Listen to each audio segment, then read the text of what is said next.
Praise the lord.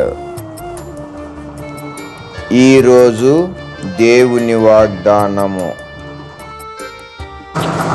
నిన్ను రక్షించుటకును నిన్ను విడిపించుటకును నేను నీకు తోడైయుందును.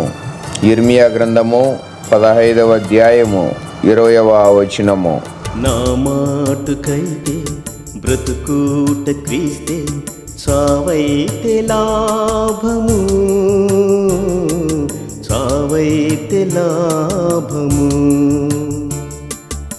ఏమివ్వగలను నీ ప్రేమ కిలలో, నా జీవితమర్పింతును, నా జీవితమర్పింతును. తండ్రి వీరేమి చేయుచున్నారో, వీరెరుగరు వీరల క్షమించుమనెను.